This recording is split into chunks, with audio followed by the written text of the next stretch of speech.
umuntu uzabona ndata u Rwanda akaza akavuga ko ndi mu gucinya inkoro, abayicinyira abarusenya, nawe arayicinyira abarusenya. Bampimbiye imivugo, banyinyemo amafilmu dusobanure n'ibindi byinshi. Mbona yuko message yanjye yagezeyo, nicyo biba bisobanuye. Dukomeje muri za nta gikwe nta myaka 100 nzamara, urumogi, itabi, ibiyobyabwenge, mu gihe kizaza twazaterwa dutewe n'ibyihebe, abana bakavuga bati mureke u Rwanda turuteze cyamunara turugabanye. Nta myaka 100 ntawe uzajya ku rugamba aha bati nta myaka 100 ndajya kwirirwa se njya kumara cyane. Eske uwo muntu aba yumva ye ejo he arahaye, arajya kuri social media ngo nta myaka 100 nta gikwe ntaki? Ni ukuvuga ngo ni umuntu wamaze kuba desespere. Hari campaign imaze iminsi mbona yo kwita abantu bafite ibibazo byo mu mutwe, bari abantu bafite ibibazo byo mu mutwe.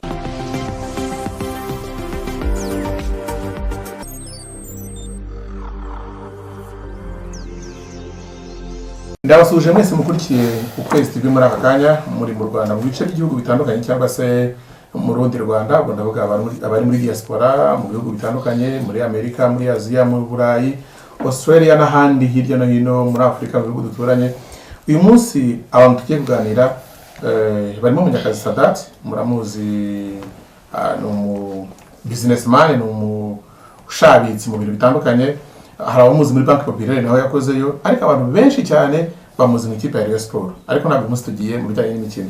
Hanyuma uyu ni Karangwa Sewase Jean Claude, nawe ni yabaye umunyapolitike kuko yigeze kuyobora akarere ka Gicumbi, yarakoze mu nzego zitandukanye z'ubuyobozi, yayoboye ibigo by'amashuri, yabaye mu burezi, yabaye umurezi, ariko kandi abo bombi icyo bahuriyeho cyaratumye tubahuriza muri iki kiganiro n'abantu basanzwe bakoresha imbuga nkoranyambaga, ariko bazikoresha mu buryo bwo kubaka societe, mu buryo bwo gutanga ibitekerezo no kugaragaza icyo batekereza. Uyu munsi nshaka ko tuganira ku ngingo, mbere na mbere hari twaza tukareba ishusho, buri mwaka ishusho y'uko abona imbuga nkoranyambaga z'uyu munsi, ariko tunazishakira mu Banyarwanda bagize igice kinini cy'Abanyarwanda ari bo urubyiruko barenga 60%.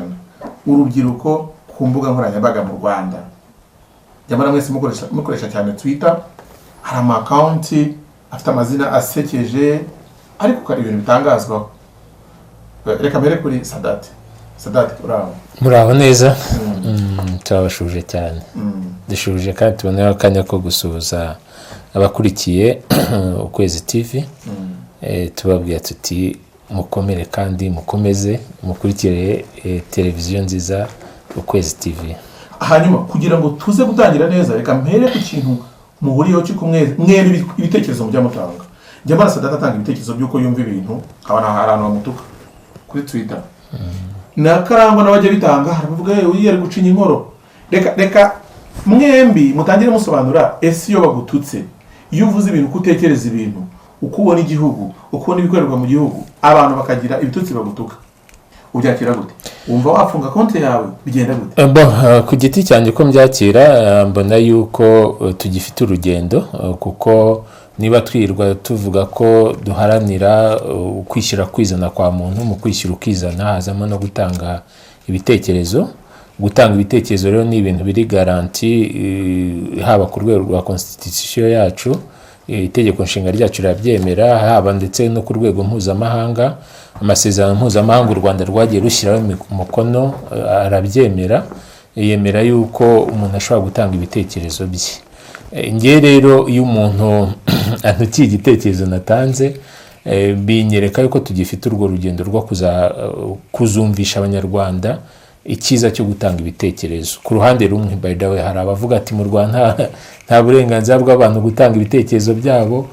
Hari natwe turi mu Rwanda tuzi ko dutanga ibitekerezo, byakagombye kuba bifasha societe, ariko no ku rundi ruhande tukabona nyine abaza nita yuko baza baje gutoba ibyo tuba twubaka.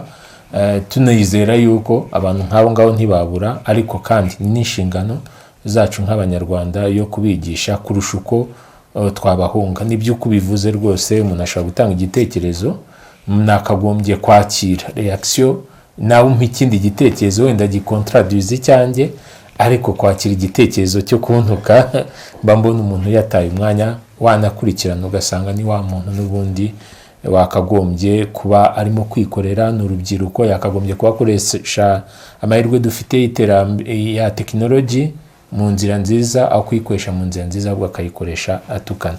Ntago rero binshimisha by the way, ariko si binambabaza ku buryo nahunga social media, ahubwo numva yuko mfite umukoro kugumya wo gukomerezaho kugira ngo nanjye ntange contribution kuri urwo rubyiruko rube rwahindura imyumvire, rukoresha imbuga nkoranyambaga mu kwiteza imbere kurusha uko bazikoresha mu guta umwanya batukana cyangwa bakora ibindi bikorwa bisekeje. Sebasi Urakoze cyane, ndagira ngo mbanze nanjye ndamutse abadukurikiye kandi bakurikira Ukwezi TV. Naramutse inshuti yanjye Sadat. Yego cyane. Twishimiye guhura muri iki kiganiro mwadutumiyemo, ariko nje kuri iyo ngingo mu by'ukuri nk'uko yabivuze, abantu bafite uburenganzira bwo gutanga ibitekerezo n'ubwisanzure bwo gutanga ibitekerezo mu gihe ibitekerezo batanga bitagira uwo bihungabanya cyangwa se uwo bikomeretsa. Ntanze igitekerezo rero umuntu akaza ntuka kuri social media, abenshi wabonye ko abatukana baba bafite twatuzina, wenda wiyita imbwa yiruka cyangwa se nyirahukwe yo mu Masaka, anutse mufata nka nyirahukwe yo mu Masaka nyine, cyangwa se imbwa yiruka uko yize. Burya ngewe nkunda no gusubiza umuntu waje mu izina rye, aje yitwa Manirakiza Theogene, akantuka, nshobora kuganira nawe kugeza wenda yakiriye ibitekerezo byanjye cyangwa se abihigitse. Ariko uje we afite twatuzina nyine yihisha inyuma, uwo nta nkanga kuko niko abari. Uko yise imbwa yiruka, mufata nk'imbwa yiruka. Uyise nyirahukwe yo mu Masaka, mufata nka nyirahukwe yo mu Masaka, kuko nyine ni uko ari. Ariko ni ibintu abantu tukwiriye kuvamo tukamenya agaciro ka social media, kuko twebwe ziraturemera. Ngewe abakiriya benshi mfite mu bikorwa byanjye by'ubuvumvu bakuye kuri social media, ku buryo maze kugera ku rwego ndezwe n'abakiriya ntagifite n'ubushobozi, simfite ubushobozi bwo kubahaza. Urabyumva nyine nabyungukiyemo, kandi iyo nyikoresha ndi mu kazi. Nimba ntanze akazi ndimo gukurikirana ibikorwa byanjye uko bigenda, mu gihe ndimo gukurikirana abakozi uburyo babikora, ndicara kuri social media nganira n'abantu bageze ibitekerezo uko myumva, uko mbifite ku mutima.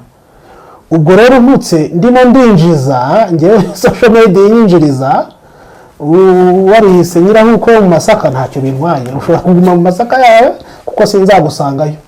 Uri imbwa yiruka, sindi bwirukankane nawe mu muhanda, ndakureka ukirukanka mu muhanda, njye nako maza nkajya imbere.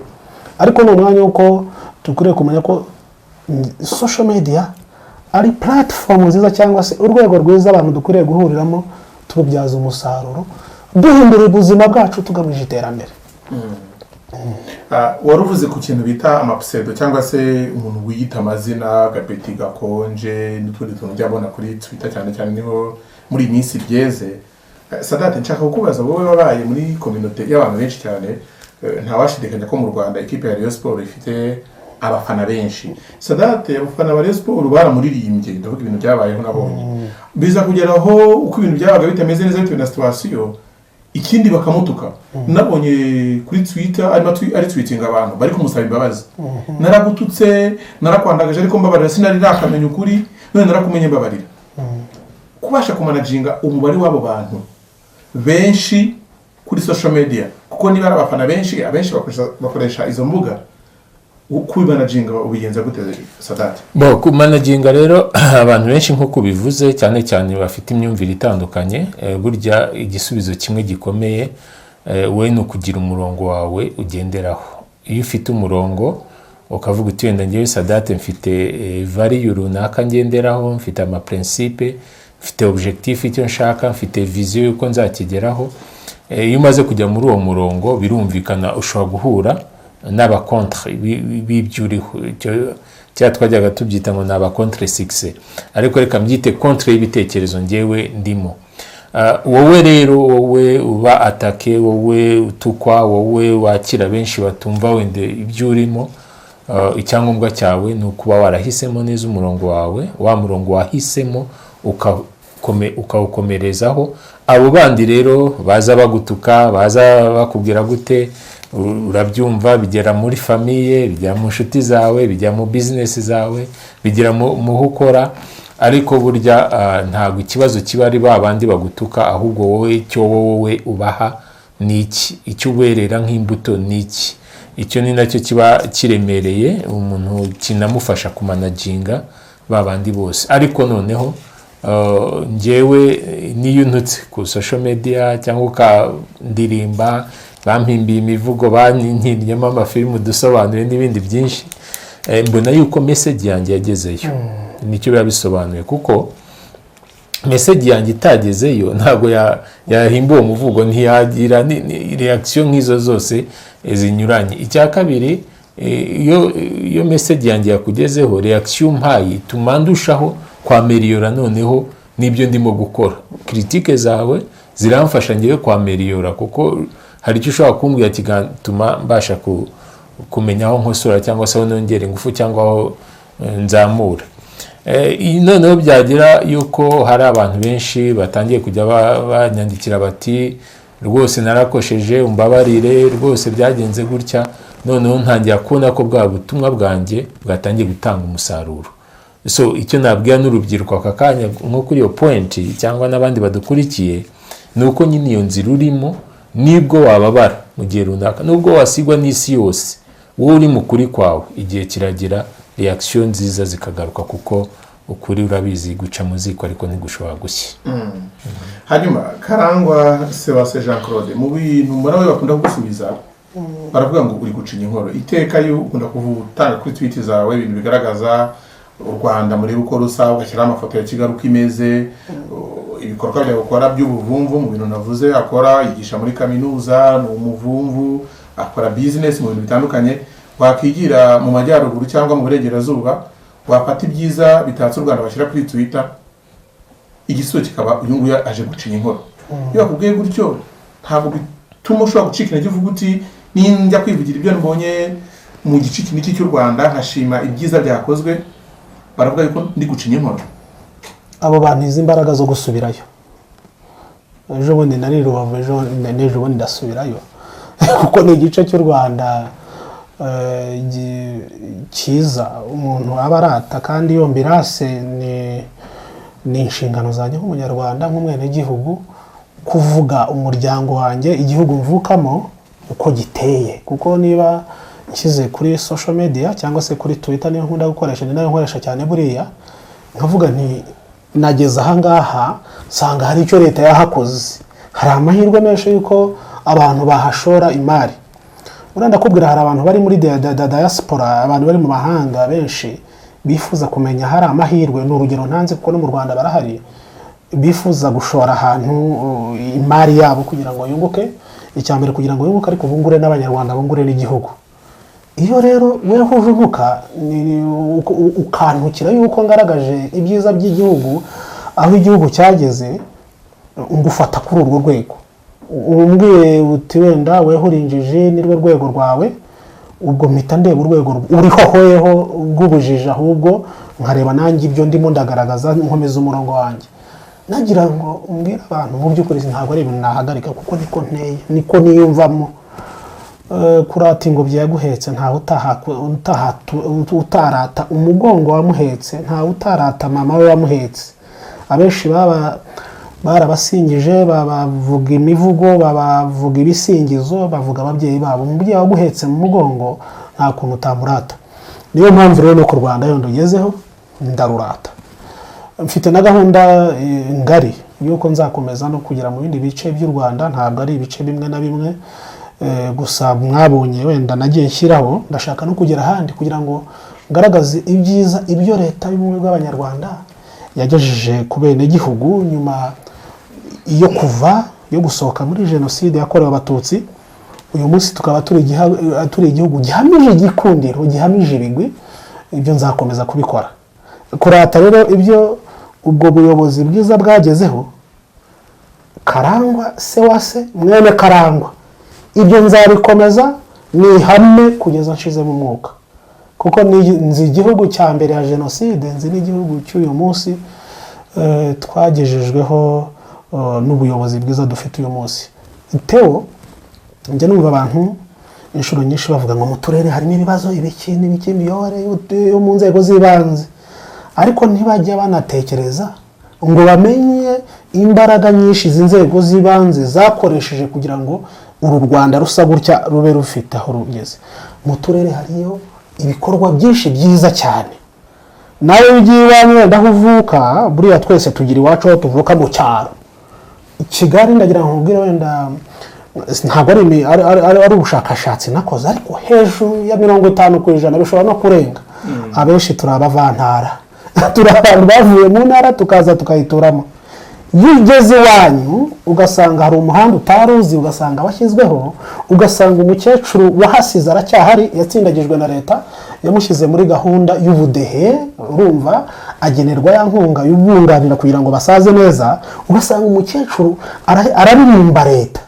Wewe urinde kujya kuvuguruza uwo mukecuru wabayeho ku ngoma y'ubwami, akabaho ku ngoma kuri Repubulika ya mbere na Repubulika ya kabiri, akabazi leta y'ubumwe bw'Abanyarwanda, akabigeranya havuga ati mwana wanjye aha ngaha twabaye muri shiku, turakubitwa turananizwa, tugera mu gihe cy'amage gitandukanye igihugu cyacu, none haje nyakubahwa perezida wa Repubulika Paul Kagame dore ibyo tugejejeho, njye se ndajya kumuvuguruza gute mvutse ejo ni muri 1983. Rero ninga mu ryabo nkashima leta, nigeze kubisobanura inshuro nyinshi. Mu Ndorwa, icyahoze ari Ndorwa cyaje kubava mu Byumba kikazamo n'akarere ka Gicumbi, nta munsi n'umwe bigeze bagira umukamo w'amata uwo bafite uyu munsi kuri leta y'ubumwe bw'Abanyarwanda. Uyu munsi ndagira ngo ngure ngo Gicumbi niwe wa mbere mu Rwanda mu gutanga umukamo w'amata. Njyewe se wahavukiye nkabona ibyo ngibyo bikorwa, urangicecekesha uramfuka umunwa kubivuga gute? Nzabivuga kugeza nshize mu mwuga. Akantu gato nashaka kongeraho bya Karangwa, ikibazo wari umubajije ni cyiza cyane. Ese ubundi niyo yacinye inkoro, acinyira inkoro igihugu cye, ubundi byaba ari bibi? Niba abavuga ibibi babasha kubumbura umunwa bakavuga, abavuga ibyiza kuki twaceceka? Ngewe hari ikintu gisigaye kintangaza. Iyo urebye aho u Rwanda ruvuye Theo, wenda tunarurebye muri 1994 twaba turebye hafi, uherekera wumve ngo Kirima yaraje amaze kwima ingoma, ahura n'ibihugu bine biramutera, abwira Abanyarwanda ati muze turwane ku gihugu cyacu. Amaze gutsinda umwanzi arirahira ati burya u Rwanda ruratera ntiruterwa. Uzi ugere kuri Kigeli wa kane Rwabugiri, ajye arwane, ajye kwijwa, ajye mu Bunyabungo, ajye hehe yagura u Rwanda, ajye mu Nkore kugaruza inka zacu bajyanye. Aka kanya nituvuga ngo Kigeli yari inkotanyi cyane, bibi ikibazo. Tuze turebe uko u Rwanda rusenyutse, turureba. Abantu bari bamwe, bari Abanyarwanda bakoreraga hamwe. Umuntu araje ati harimo amoko mutandukana, nyuma y'amoko hajemo uturere, nyuma y'uturere hajemo uduki, kugeza ubwo amacakubiri yinjiye mu muryango nyarwanda.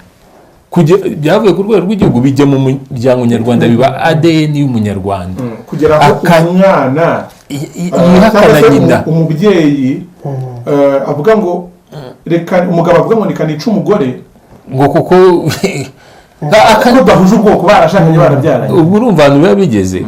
Noneho tugize Imana rurema, Imana itabaye u Rwanda ibicishije muri Paul Kagame n'ingabo yarayoboye. Baratugaruye badushyize hamwe, tubaye umuryango umwe. Ntibirangiriye aho, igihugu kirubatswe. Noneho ni nacyo kibazo wari umubajije, bya byiza turimo kubona. Ndibuka 2003 nari nkiri umujene ushyushye cyane, ufite akagufu kabisa. Twari muri kampeni ya Muzehe tuvuga ngo imvugo niyo ngiro.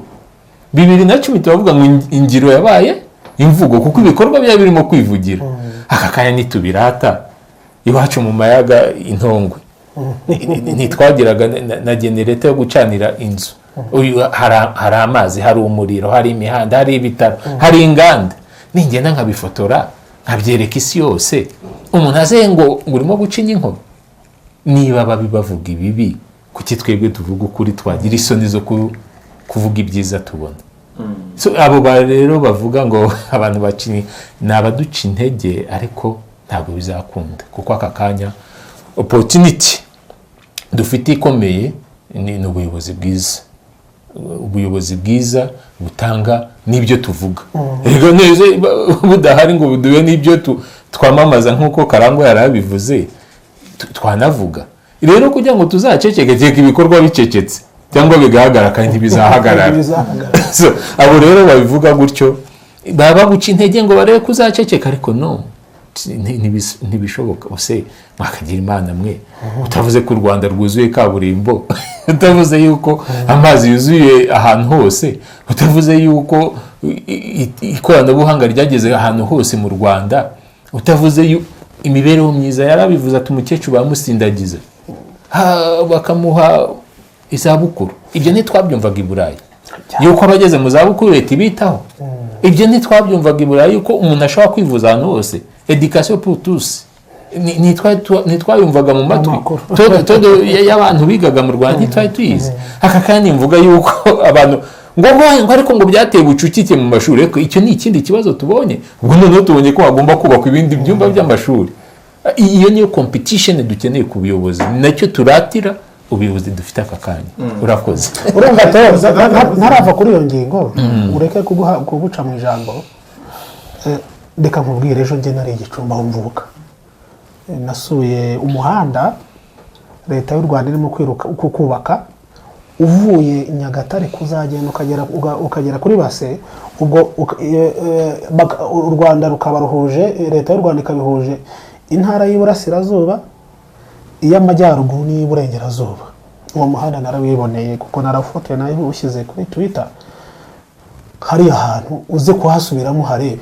hariya nahogagamo hajyaga hareka ikiziba ndagiye mu ishyamba leta imaze gucishamo amashanyarazi haruguru twamara ko inka zimaze kumererwa neza tukajya muri ibyo biziba turi abana tukabyoga uyu munsi leta irimo irahacishamo umuhanda w'umukara Karangwa ningenda nkabona uwo muhanda nkishima nkibuka ibiziba navuyemo by'icyo gihe wenda ko nagize n'amahirwe ntibinyice abana banjye ntibazahura nabyo cyangwa abaturanyi banjye bahatuye ntabwo bazakubitana n'ibyo bizinga n'ayo mazi ngo bayogemo boge muri uwo mwanda harimo haraca kaburimbo ibyo ni imbirata wowe ahubwo reka kugira ngo nabikiriyaringe n'abantu banabyumve ngira ngo ari n'inkuru article nakozeho cyangwa inkuru nanditseho burya umuntu uzabona ndata u Rwanda akaza akavuga ko ndimo gucinya inkoro abayicinyira abarusenya nawe arayicinyira abarusenya ubwo ni ibintu bibiri niba ndimo gucinyira inkoro y'u Rwanda kubera ko naruvuze neza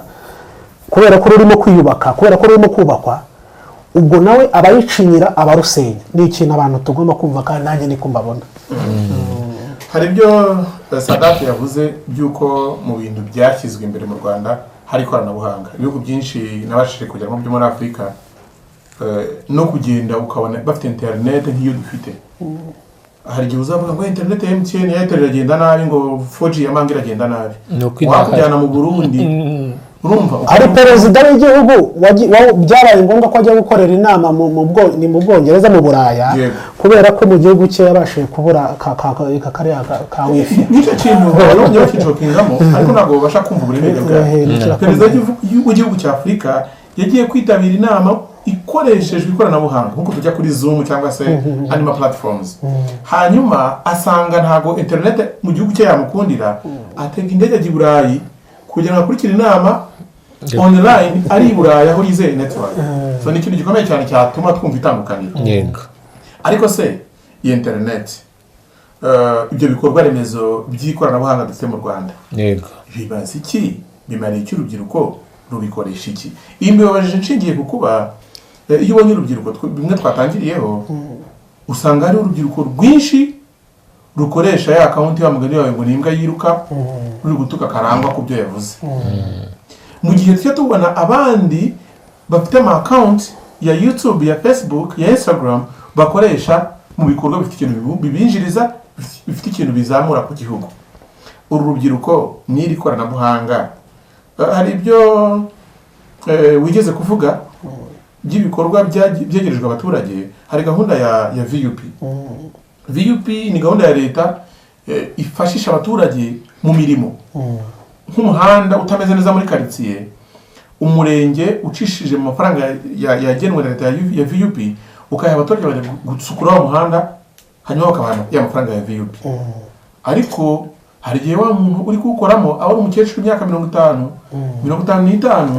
akajya gukoramo yasize abasore babiri n'inkumi ebyiri wenda babana be baryamye mu rugo bari kuri social media, usanga aribo bashobora kuba bafite za account z'agapeti gakonje zimbwa yiruka n'ayandi yose tujya tubona kuri Twitter bari gutukana bari kuvuga bya ibyo bimara bivuga kwiki. Ku ruhande rwanjye icya mbere reka mvuge ngo uwambaye ikirezi burya igihe atamenya ko kera. Njya mbivuga neza ngo twavukiye mu gihugu kitari gifite amahirwe ariko dukurira mu gihugu gifite amahirwe gitanga opportunity. Aba bana b'uyu munsi reka barumuna bacu tuvuge ngo bo bagize n'amahirwe yo kuvukira ahari izo opportunity. Niba leta y'u Rwanda itekereje ati mu kurwanya ubushomeri reka dushyeho gahunda ya VUP dutanga akazi ku bantu hirya no hino kandi no kw'ibya bikorwa bibagirira akamaro, uwo mukecuru waruvuze akajya guharura umuhanda kugira ngo abone yondi 2,000 cyangwa 3 byo kugira ngo atunge umuryango we. Wa mu young generation dufite aha ngaha we yicaye yarayasinze aramukiye mu gashuka aho akangukiye cyangwa sindurikiye akajya kuri Twitter cyangwa kuri social media gutukana. Ndababwira ukuri amahirwe dufite aka kanya burya amahirwe aza rimwe, n'umuyobozi dufite aka kanya w'ikirenga burya ngo aza rimwe mu myaka 1000. Burya mu myaka 1000 kugira ngo isibone n'abayobozi nka His Excellence Paul Kagame ngo biba rimwe mu myaka 1000 kuko aza akora ibitangaza. Aya mahirwe rero hari igihe atazaboneka. Uru rubyiruko rwacu wowe uryamye urimo gutukana ku social media nta kintu bikungurira, nta kintu bikumariye, nta naho bikuvana naho bikugeze, ahubwo urimo kwangiza wowe ubwawe ariko unangiza igihugu kuko at the end tugira gute uriya muntu niwe uhinduka utishoboye. Ngiye ku musoro natanze kuko nakoreye igihugu bakajya no kwita kugira ngo wenda banjyarinira amashanyarazi runaka nzajyana igikorwa bakajya kwita kuri wa muntu wishe akajya kuvuzwa akajya gutungwa akajya muri wandemeye. Ari imvugo yadutse abo umuntu w'umusore yirwa kuri Twitter cyangwa social media ari muri wandemeye. So ni ikibazo gikomeye ariko nanone nk'abanyarwanda turabivuga intore ntiziganya zishaka ibisubizo, naho rukomeye turahatambuka no mu ishyamba iyo ari inzitane dushakamo inzira. Aba barumuna bacu rero nibumve yuko opportunity hari, leta kubegereza ibikorwa, kubegereza ikoranabuhanga nibibyaza umusaruro ntesetewo. Ubu nturimo kudufirima mu kanya image yacu ntuyikubita kuri YouTube yawe, nese si ikoranabuhanga urimo gukoresha, nese ntuyikubitaho ejo ntuzabona ka publicité kuko wenda abantu babonye yuko ukora. Nese umva utihangiye umurimo bivuye ku ikoranabuhanga. Ubwo ntanze urugero rwaho twicaye buryo ujya gukora project ntabwo uhera kure, uhera ibikuri iruhande.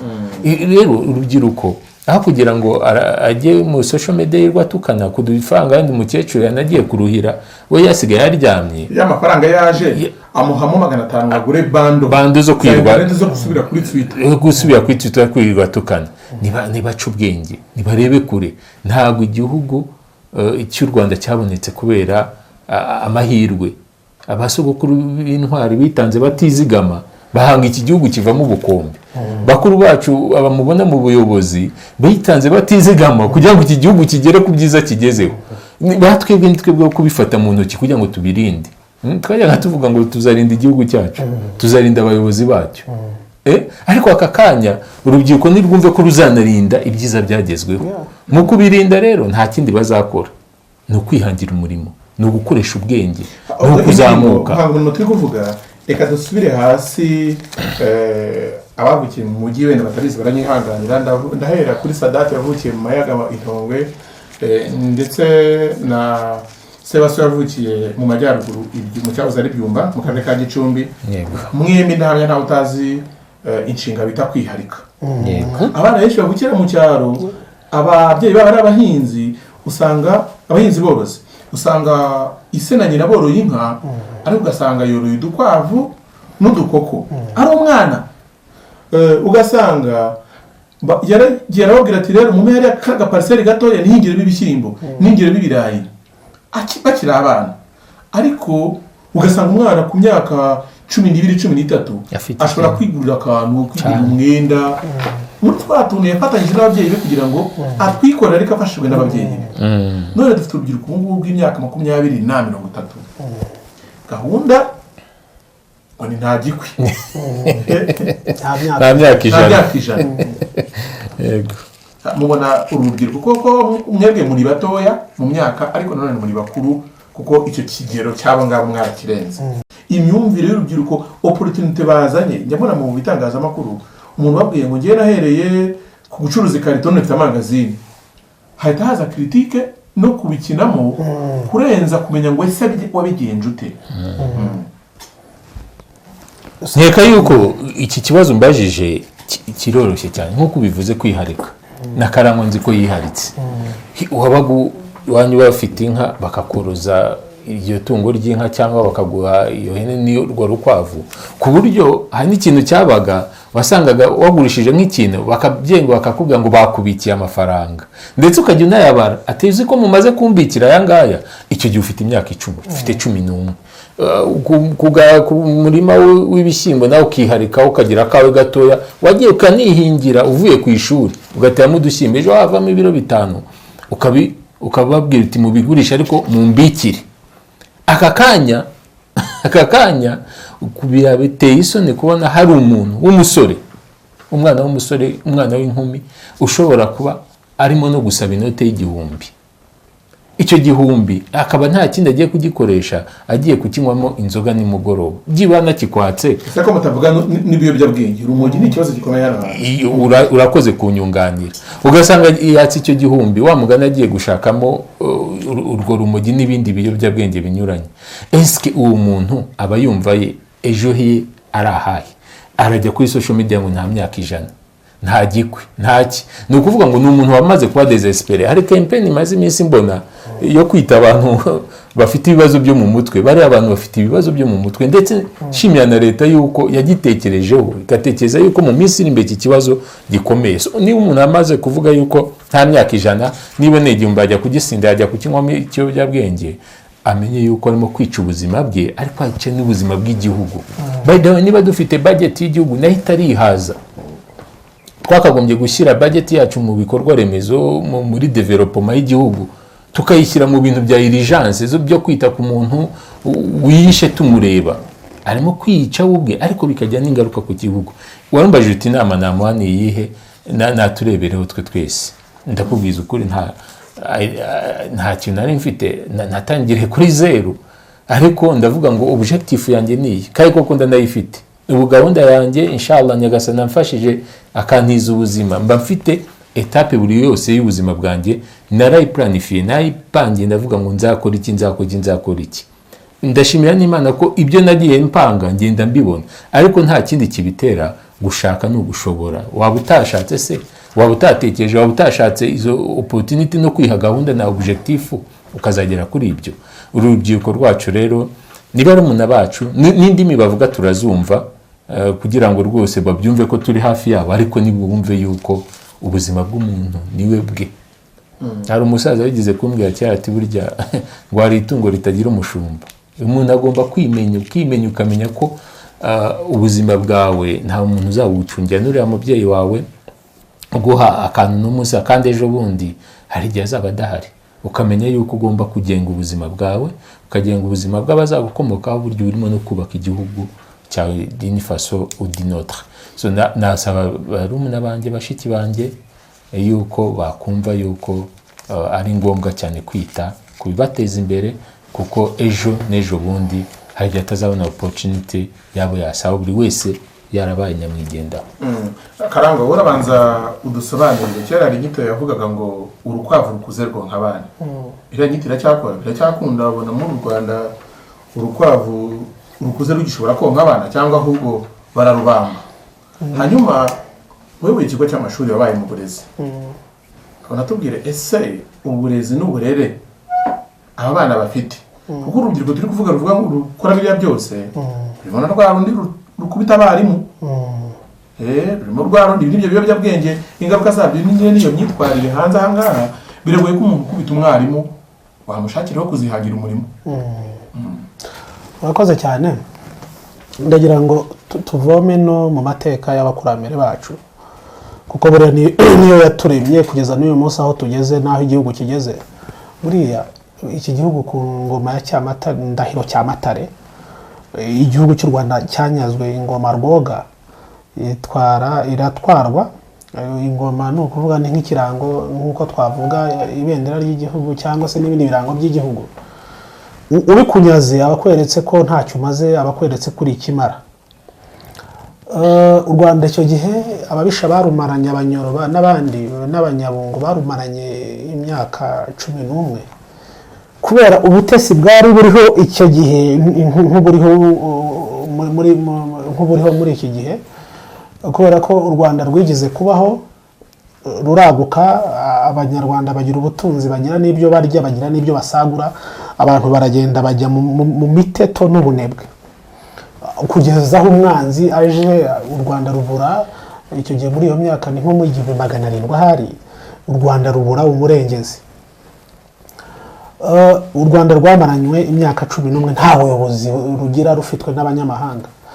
Umwami w'u Rwanda wari warabunze ajya muri hano Ikaragwe, aba kwa Nyirasenge Ndahiro, Ruganzu Ndahiro, aza kugaruka agarura u Rwanda. U Rwanda rwongera kugira amahirwe, rwongera rwaguka. Burya ntabwo ari Kigeli Rwabugiri gusa waguye u Rwanda, ahubwo byatangiye kuri Ruganzu Ndori n'abari mu baguye u Rwanda. Niwe watangije umushinga wo kongera kwagura u Rwanda. Icyo bivugira ni iki? Ibi ngibi turimo gukubitana nabyo uyu munsi, ubwo ndaza kugera ku cyambajije, kugira abana bari mu miteto n'ubunebwe bishobora kuzaduteza u Rwanda rubura ingabo zirurwanirira, tukiyambaza amahanga kugira ngo aze aturengere. Kandi ndagira ngo wenda abantu babibone kuri ubu buryo, niba ibihugu bya Afurika uyu munsi wenda twagize amahirwe u Rwanda rushobora kujya kurengera ibindi bihugu bifite biri mu magi, ariko mu minsi yashize ibindi bihugu byategereza ko bizarengerwa n'ibihugu by'Uburaya cyangwa se Amerika. Reka wenda noye kwibanda kuri Afurika gusa, reka dufate Afghanistan. Uyu munsi yari iriho ku bwa Amerika. Abanyamerika nibo bari bayibeshejeho. Ejo bundi bavuyeyo abatalibani batera igihugu, n'ubundi bari bakirimo baragiteye, ariko batangira gufata ibice bikomeye ku buryo Afghanistan iri mu kaga, n'ubu bazageraho n'igihugu bakagifata. Ni ukubera iki rero? Ni kwa kundi urubyiruko rubaho bari muri za nta gikwe, nta myaka 100 tuzamara, ubwo bunebwe, uburere n'uburezi biri ku rwego rwo hasi biciriritse. Mu gihe cy'imyaka ingahe ukazasanga abantu bishwe n'urumogi n'itabi n'inzoga, nta muntu n'umwe ushobora gushyira mu gisirikare kugira ngo abashe kukijyamo. Ndaguha urugero, hari igihugu nashatse kuvuga hano kubera impamvu zanjye bwite. Uyu munsi niba hari umukuru w'igihugu cyangwa se minisitiri w'intebe ushobora gukangurira ushyira itangazo ati rwose bana bacu muze mu gisirikare kugira ngo tubashe kurengera igihugu, uyu munsi u Rwanda bakabashyira itangazo hariya, abana bakirukanka benshi bakagenda bakajya mu gisirikare, bamwe bakanavuga ati mwege ntimwari muzuza ibyangombwa, reka dufate abujuje ibyangombwa. Nuko tugifite ibisigisigi cyangwa se umuco, wenda singita ibisigisigi kuko tukiri kumwe n'inkotanyi zagaruye u Rwanda, ariko bakaba bari mu gukura. Nuko tugifite izo nkotanyi z'amarere zagaruye u Rwanda. Niyo mpamvu uyu munsi dufite abana benshi bashobora kwirukankira kujya mu gisirikare. Ariko ndakeka ko dukomeje muri za nta gikwe, nta myaka 100 nzamara, urumogi, itabi, ibiyobyabwenge, mu gihe kizaza twazifuza twazaterwa dutewe n'ibyihebe, abana bakavuga bati mureke u Rwanda turuteze cyamunara tugabari. Nta myaka 100 ntawe uzajya ku rugamba araho ati nta myaka 100 ndajya kwirirwa se njya kumara cyane, nta gikwe sindi urumva. Buriya navuze ngo nta gikwe, ni ukuvuga ngo ntabwo nkeneye kubyarira u Rwanda kugira ngo rukomeze rugira abavunyi. iyo bize ngo nta myaka ijana ufite n'ibyo mfite uyu munsi reka mbiriye ni hahandi bana n'ejo ndapfa. Abantu bafite icyo cyerekezo iterambere ntaryo. Tekereza uko twicaye hano abaminisitiri bacu bose bagati nta gikwe bana nta myaka ijana, baza no mu baturage baje kuvuga ibijyanye na mituweli nonuza atana ati mituweli zizatangwa n'ababishaka. Reka ndabize kubana mituweli zizatangwa n'ababishaka n'uri nta myaka ijana. Nta bantu bajya mituweli, politiki ya mituweli yapfa. Rero nk'umwarimu njye nabaye umwarimu igihe kirekire na n'ubu ndakigisha mu mashuri makuru na za kaminuza, nta munsi n'umwe igihugu kizabaho ngo kiramuka kidashingiye ku mbaraga z'urubyiruko. U Rwanda urubyiruko ni 65% ngira ngo niho tumaze kugira. Ni 65% uyu munsi batari active badashobora gukora. Harimo abakora, ndashima urubyiruko, harimo abakora rwose bihangiye imirimo. Gusa nanone bagacibwa intege batanze ubuhamya n'abantu nta gikwe nta myaka ijana. Umuntu ejo bundi honorable Bamporiki yaravuze ati njyewe natejwe imbere n'amafaranga 300. Teo ntabwo ari ibintu njya guhisha hano, njyewe nafashe gahunda njya kumushaka ndamubwira nyereka ibyo bintu uvuga ngo watejwe amafaranga 300 ubinyereke. Abinjyanamo anyereka aho yujuje. Mbere yagusobanuriye ko 300 ari itike yamuzanye Kigali. Ni itike yamuzanye ndetse njye namubwiye ntari kuranabeshya nkurikije uburyo tujya tukubona ku mafoto nawe wavuye ushobora kubona utawe yafite wari uri kamyo ukagera inaha. Ariko uyu munsi ageze ku rwego rw'amamiliyari yatubwiye. Rero aho ku rwego wigiye ku muntu nkuriye ugasanga byabaye inkuru byabaye urwenya, arakureka nyine miliyari zigakomeza zikinjira ukazajya muri izo nzenya. Ariko umunsi bageze mu myaka 35 nk'ayo babonye isi batangiye gucika intege nibwo bazongera kuvoma muri bwa butumwa abantu babahaye bakavuga ariko bari baratubwije ukuri. Niyo mpamvu rero uyu munsi ntafite ubwoba bwo kubwira abantu ko tukwiriye guhaguruka tugakora, kuko nitwebwe tugomba kubeshaho igihugu. Nigize kubwira abantu ngo abantu nibabatura amasuka bahinge kugira ngo igihugu kibashe nibura kugira ubukungu. Naratutwe cyane usibye ko iyo tweet nakozwe yarebwe n'ibihumbi 110. Urumva ubutumwa bwageze kuba bwagomba kugeraho, kuko nababwiraga urubyiruko ni aho kugira ngo wirirwe wicaye ku muhanda. Reba icyo wakora niyo wafata isuka ugahinga, kubera ko buriya abantu bajya basuzugura ubuhinzi. Ubuhinzi nibwo butuma ifaranga ry'igihugu ridata agaciro, kandi nibwo butuma igihugu gikomeza gutera imbere. Iyo mvuze ubuhinzi ntabwo mvuze gusa ngo ugende ufate isuka unahinga. Ndashaka kubivuga bikavuye ko nawe mbizi kuhinga iwanyu. Ndeka nkubwire n'ejo niho narindi mu guhinga mfite abakozi kandi ndaberekera ndajya nafata isuka nkakubitaho, sibyo? Kuko njye nta kazi nsubiza inyuma, kuko nimba kambeshejeho kakabeshaho umuryango wanjye kakabeshaho abana banjye nkabona ibintu birimo biravamo biragenda, kuki ntagakora. Hanyuma ubwo butumwa natanze wenda abantu bashobora kuba barabwumvisha kuri ubwo buryo, ariko bwarebwe n'abantu ibihumbi 110 na bingahe. Ndabizi yuko uwantutse n'utaranutse wenda mu myaka, reka nkubwira ntabwo nashyiraho n'imyaka, mu myaka 2 cyangwa 3 izaza azabona ko ibyo Karangwa yavugaga byari ukuri. Kubera ko ahubwo abantu barimo njyewe turaza kugushaka twereke natwe ukuntu twahinga cyane rwose, kuko reka mwereke buriya ikintu kijya kimbabaza muri ubu buzima ni ukubona tujya kugura ibirayi byo mu mahanga, tujya kugura ibishyimbo mu mahanga, tujya kugura wenda tugakenera ko biza mu gihugu. Kandi ibyo nabwiraga sinabwira wenda n'aba banyamujyi bahora kuri social media bo wenda bashobora kuba bayibyaza umusaruro. Abantu nabonye maze mu ntara ukwezi kose ugasanga urubyiruko rwicaye ku muhanda rukina amakarita, saa sita rukajya guhurira ku meza n'ababyeyi. Ababyeyi basaza imyaka 60 na 70 biriwe bahinga bejeje bari hafi no kwipfira. So abahungu biriwe bakina amakarita na za nkumi ziriwe zitembera zikaza zije guhurira nabo ku meza, bayo kurya bagasubira gukina amakarita, barangiza kurya bagasubira gukina amakarita. Ubwo se imikino twaba turimo ni twarangiza ngo ubushomeri ngo twishwe n'ubushomeri dufite amahirwe. Reka nkubwire buriya ubushomeri bwa mbere n'umutekano muke. Igihugu cyaguhaye umutekano kikakurinda umutekano kikakwereka ibyo gikora kiba cyakuyeho ubushomeri bundi bushobora gukora. Gusa dufite umwirato kandi burya icyabyishe n'amashuri dufite. Ukaza ndi docteur urumva ndi PhD holder sindajya mu buhinzi kuko ninjya mu buhinzi abantu barasuzugura kuba nkora ubushakashatsi nigisha muri za kaminuza cyangwa se nkora mu nzego nkuru za leta urumva mfite masters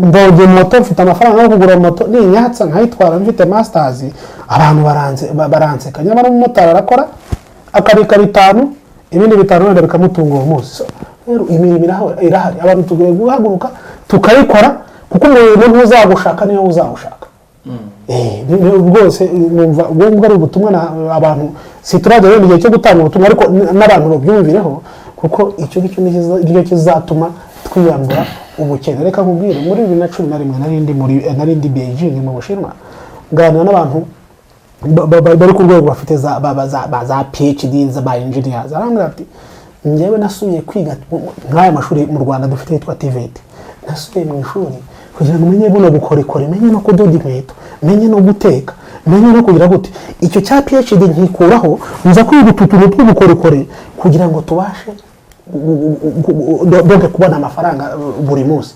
Ubushinwa n'ubwa kabiri ku isi mu bukungu ubwabaye bwa mbere n'ubwa mbere bareka barabivuga kuko indibuko usanga barata cyane barakora cyane kurenza umuprofeseri watwigiye wabanyigishaga icyo gihe yarambwiye ngo twebwe ntidukeneye kujya kurata ntabwo tugikeneye kurata ibyo twagezeho ngo twigereranya na Amerika ibyo ntitubikeneye twebwe ibyo dukeneye ni gukora tugatera imbere barabikoze bashobora kuba baranaciyeho n'ibihugu byinshi kandi ntibakeneye no kubyerekana bo abandi bazaza berekane aho donc amafaranga binjiza umuturage yinjiza abashinwa ntibazire babikubwira cyangwa se abayapani ariko bageze kure ejo bundi niba yararebaga Olympic Games zaberaga mu Buyapani Tokyo ni isi bya bindi urubyiruko rwita isi Ubuyapani ni isi ni igihugu ni ibihugu byateye imbere kandi nibakeneye kubirata rero duhaguruke dukorere igihugu cyacu ku neza yacu ku neza y'abazadukomokaho.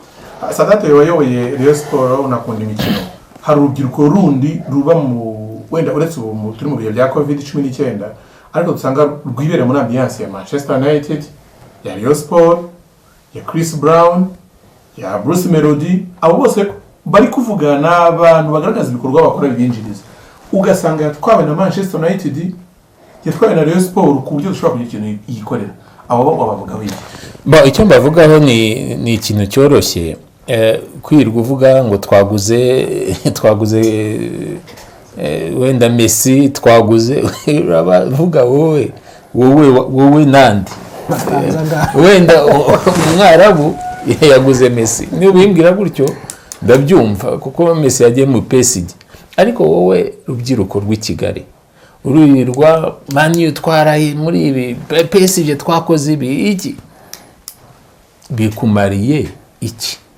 birakwinjiriza iki kuri account yawe muri CV yawe burya ngo iyo tubyutse buri gitondo umuntu yabyutse burya ngo ni ikaramu yandika amateka ye mu mateka yawe harandikwamo yuko wiriwe ku muhanda uvuga yuko waguze Messi waguze Cristiano wagize ute wakagombye kumva yuko loisir izo umuntu yakoze umuntu aruhuka umuntu yakoze kandi biriya nukuruhura umutwe ariko ku rundi ruhande birimo kutwangiriza urubyiruko rurahuze kandi ruhugiye mu bitadufitiye akamaro haba ku gihugu haba kuri twebwe nk'abanyarwanda ndetse n'urwo rubyiruko ndetse n'abazamukomokaho arimo guta umwana gurosinga time burya ngo nicyo kintu kitajya kigaruka ni nk'iri jambo mvuze iri jambo kugira ngo nzarigarure byagora ni time yigiye ibigiye uriya rubyiruko rero arimo guta umwanya avuga ibitari ngombwa ibitadufitiye agaciro inama namuha iroroshye cyane reba ibigufitiye agaciro ibigufitiye akamaro ibiguteza imbere kurusha kwirirwa uri mu bintu bya loisir gusa byo kwishimisha kubaho utafite icyerekezo. Mureke dusoze ikiganiro tureba ubutumwa umuntu warangije kwiga secondaire warangije kaminuza afite A0 ufite masters uvuga uti rwose uretse smartphone mfite nta kindi kintu nifitiye ibintu muri kuvuga ngo kwihangira umurimo nawe uhanga se nta gishoro mwembi Sadate murabizi yakoze imirimo akorera umushahara ariko ngubu akora ibikorwa by'ubucuruzi akora business Karangwa se wase mwumvise akora ubucuruzi, akora ubuvumvu, n'umworozi w'inzuki, akora ubuhinzi, nyamara nubwo ari yababwiye cyane yigisha muri kaminuza, bivuga ngo aha agaciro cyane kwihangira umurimo. Kandi nk'ibyo turi kuvuga by'ubuvumvu, abenshi bavukiye mu cyaro barabizi ko ubuvumvu buhaba, ariko abahaba ni abantu basuzugura cyane, urubyiruko rusuzugura. So ndagira ngo dusoze mutubwira umuntu udukurikiye yego akora iki muri aka kanya, yitwara ate, ashakishirize mind ye ayituruna yiganishe kugira ngo yumve nawe ko yabasha kubona icyo yakora cyatuma ava kuri social media, ava kwirirwa tukana kuri social media kandi afite ibintu yakora. Urakoze cyane Theo. Mu gutanga ubutumwa ndabanza mbwire urubyiruko n'abadukurikiye, igishoro cya mbere gikomeye ni uyu mwuka duhumeka, n'ubu buzima turimo. Icyo ni igishoro buri wese aba afite. Iyo umaze kugira icyo gishoro ugomba kugiha icyerekezo, ukavuga uti njye ndashaka kuva aha nkazageraho. His Excellency yigize kuvuga ati high table kwiyicaraho ntabwo ari ukubyuka mu gitondo bakayiguterekaho, urabikorera. Iyo ufite icyerekezo rero cy'icyo uzageraho, ugira uburyo uzakigeraho, inzira ugomba gucamo nuko uzabyitwaramo. Ariko ibyo byose ugomba kuba ufite icyo bita valeur morale, kuba ufite indangagaciro zikuranga. Bumuntu, ugira ubumuntu, ugira ubupfura, ubinyangamugayo. Inyangamugayo, buryo unyangamugayo ni igishoro gikomeye kirenze ibindi byose. Ariko reka mve no muri izo teori zikomeye, reka tubare. Uravuze uti ndi businessman, wambaza ngo nahereye no kujya kwa RDB. Icyo gihe twanajyaga mu nkiko gufata registre, nta mafaranga batwishyuzaga 2. Ubu mu RDB nta n'igiceri kimwe wishyuza, ukaba wemerewe kuba umucuruzi. From uwo munsi bahita bakwita umucuruzi, ukagenda. Leta yaduhaye opportunity wakabyara, tugenda upiganirwa amasoko ya leta. Leta ifite akazi, niwe mukoresha wa mbere. Gupiganwa nta faranga babikwishyuriza, genda wuzuze igihe tuguha akazi online. Numara kubona akazi uzabura ko ugakora, niba uri inyangamugayo ntabwo bizakunanira. Ikibazo rero ntabwo ari igishoro, kuko ni igishoro aka kanya kibanze ni bwa bwenge, ni bwa buzima, ni bwa bwenge, ni bwa bunyangamugayo, ni bwa bupfura, ni ibyo byose, ni uwo murongo wihaye. Iyo umaze kugera kuri ibyo byose witeza imbere. Ariko tureke n'ibyo byo mu masoko ni iki, nayo mvuze domaine ndimo. Umuvandimwe twaraganira arambwira ati kugira umutiba w'inzuki ni ibintu bihaga 45 cyangwa 50. Hari n'iri hasi yayo, hari n'iri hasi yayo, wihera no kuwuhambaye. Ariko tureke n'ibyo. Umwana wa mituye hano agenda akaba afite 10,000, akaguhereza, yabona umukiriya akabwa mugenzi ati mpereza, nibagiye ukuntu bakita agaterme bakunda gukoresha effort, ati mpereza, akaba aramuhereje save umukiriya, kakanyungwa kwemo akakagabana na wa wundi bamuhaye. Ariko ibyo byose biterwa n'ubunyangamugayo, biterwa n'ikinyabupfura wihaye. His Excellency mu gihe cyo kubohora igihugu yavuze ijambo rikomeye, n'aka kanya tukigenderaho. Iyi nchi tutayigenga, musingi ni discipline. Iyo utihaye discipline nta kintu na kimwe wageraho. Njye iryo jambo niryo nagendeyeho, ngira discipline nihaye mu buzima bwanjye, nkagira icyerekezo, nkagira nuko nzakigeraho. So barumuna bacu rero ubutumwa nabaha, cyambere bagire hope, bagire icyizere, bo kumva yuko nta myaka 100 bazaba. Ngiye nsaba Imana ko nzabaho imyaka irenze 100. Bazabaho kuko ni continuité. Ubuzima ni continuité. Muri constitution niyo babivuga neza ngo umuryango ni umuzi w'imbaga nyarwanda. Ni ukuvuga ngo uyu muryango mfite aka kanya niwe continuité yo kugira ngo u Rwanda rukomeze kubaho. So nibumve bagire iyo hope, bagire icyo cyizere, bagire ibyiringiro, bumve ko bizashoboka. Ushobora kuzasanga umwana wawe ahiyicaye hanicaye, hanyuma wa se n'uwanjye aribo bicaye aho bari kubazwa batanga ibitekerezo mu myaka iri imbere twebwe twarashaka. Ibyo rero ni icyo bita continuité. Narasaba urubyiruko yuko ndetse n'abandi batwumva, amahirwe arahari mu gihugu, nituyabyaza umusaruro kandi dukore tugamije kwiteza imbere.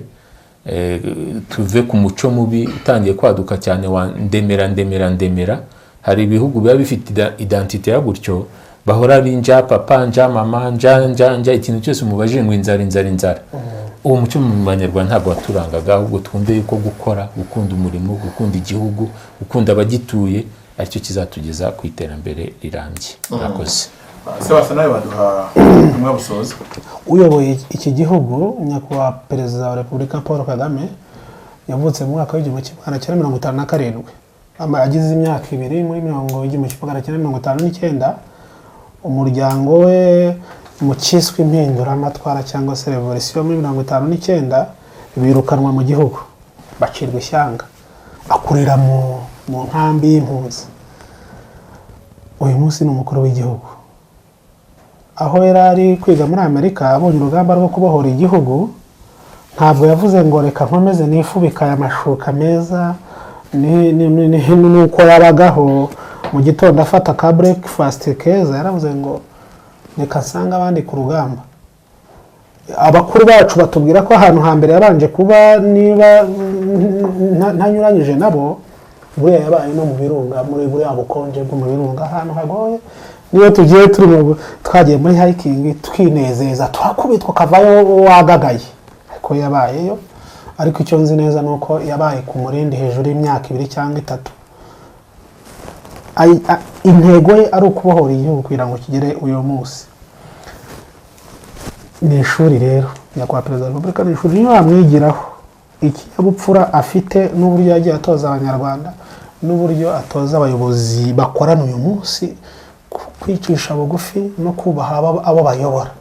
Reka dusoreze icyo twavugaga kuko unamuvuzeho. Hari ukuntu hakunze gusubiza abantu bamutuka. Tunasoreze nacyo ugira icyo kivugaho, uko agomba gufata uko afata abamutuka n'abamuvuga amagambo atandukanye. We ni ibintu yagiye agaragariza abantu mu bihe bitandukanye. Akazi, umurimo, gukomeza icyerekezo aho u Rwanda rugana, gutuma u Rwanda no gukorera abanyarwanda akavuga ati reka nkorera abanyarwanda ibyo mwirirwa muzana. Reka nkubwire, ejo bundi yagiye kurengera Mozambique, inkuru z'abanebwe n'ibigwari batuka u Rwanda, bavuga batangira, sinzi n'abejo bundi batangiye kuvuga ko muri abo basirikare b'u Rwanda hagiyemo n'abazungu baturuka mu bihugu bya Caucase, sibyo? Baramaze niwe kurengera abantu, sinzi niba ari nabo bagiye, kuko narabasubije kuri Twitter mbabwira nti abanyarwanda twarakeye, ku buryo ushobora no kureba umunyarwanda umwana wakeye wakarabye neza, wabona iyo nzobe itamwe ukamugereranya nabo muri ibyo bihugu.